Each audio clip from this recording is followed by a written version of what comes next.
Okay, so the steeper plate was made of mild steel or boiler plate, and the window plate are hardened one. As you can see, we also have pilot pins over here. So pilot pins are fitted in a small plate with one pilot pin and two small ejector pins. So in this steeper plate we have total five pilot pins. So for these two here, and this over here we couldn't do it because it was very close to this. So that's why we have not given any pilot pin here, and one pin over here. So this also we couldn't do here because this was very close. So these five pilot pins are there, and now let me show you this one. So as you see, we have these punches here. So our punches are wire cut only, and because these are not enough wide, so that's why we wire cut this profile outside like these. And in this area, which is kind of complex, we have done one small more over here. And this area, then after hardening and all, we do this one, we do achieve by grinding, sorry, hard milling. So this is done by hard milling. This is done by hard milling. Similarly, here the profile is like this, and this area is done by hard milling, or you can, in this case, you can grind also, leave some material and grind also. Right, and as you can see, we have these headed punches here.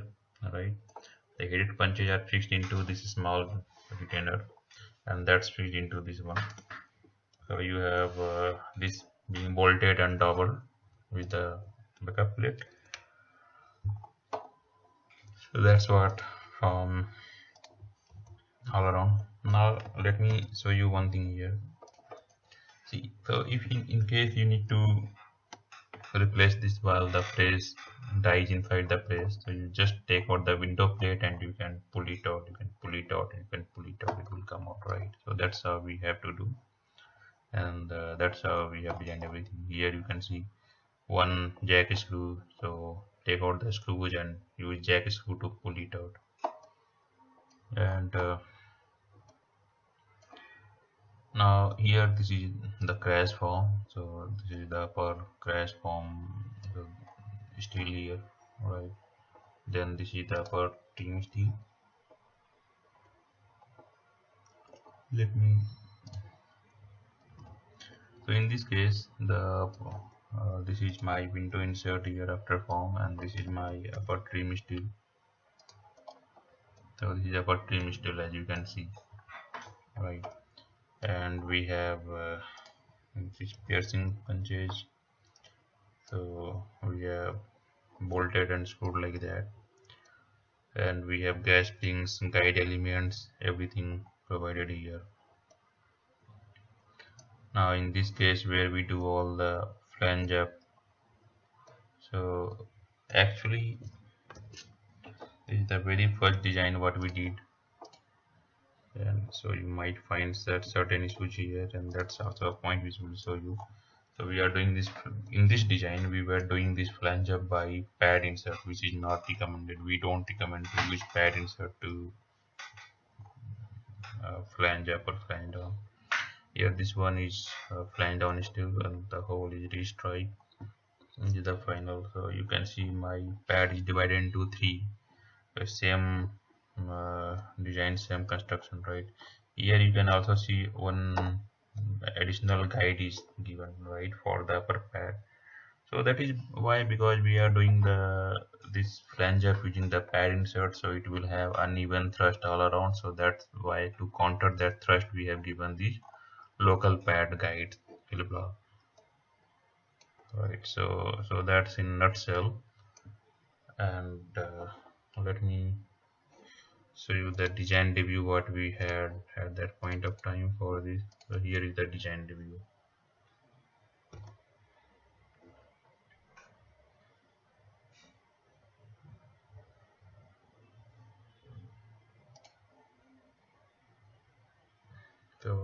as you can see, we have checked, okay, what are the pitch, coil width, size, set height, feed height, which brace, right? What did we code in the beginning, right? As you can see, everything we check, right? So we also have to make sure that die is not bigger, pitch and coil width is not bigger. This is what. So we are saying that this has to be bigger. It has to be at least 6 inches, right? So that when you put your coil, it will be guided before any operation. It will be guided by at least 6 inches, right? And because then it will be extra here, so we want to provide two blocks here, and there will be a tray, and we have to have a hard block because here we are doing the marks stamping. Then we are some small modeling issues. Then this is what we are saying, that okay, provide one start pin over here, and the line, instead of this, make this one right as a start line, and pilot peers move here and there like that. So we are saying that okay, now if we add this lower lifter plate, we have given this a small chamfer because that's late entry. Otherwise, when your blank will coil will move, it will, if there is no lead, it might hit and get damaged with the edge of the lifter plate. So, and we are asking to, instead of like this, we want two keys over here, and one more screw. We want three guide pin. Remember, we had in this pad only two guide pin. We want three guide pin like this, and we wanted this to be separate inserts like this. This is the flange down, all right. And then this one we want to do like this, and the cutoff still we want to have like this, so that if we have to adjust it, grind it, we can do that. And similar here, like this over here. And, right now we want die land is half inches, and then 2-degree draft angle we want to provide. We have to provide disappearing keys for easy location in the press, right? Cam has to be in three piece, right? And we want this to move like a little bit this side for easy foolproofing. So certain more, we also want to achieve this in tolerances. So few more informations. So these are the initial check, and based upon this we were able to do modify the die, which we will show you. So that I will show you tomorrow. And some more points which are not that important. I mean, everything is important here, but like you can go through and you can see in details.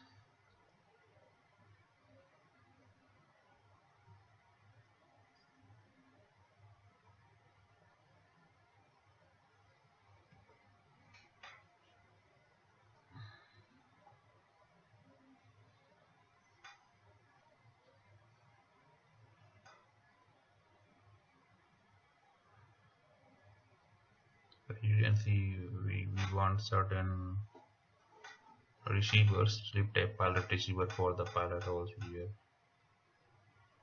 right?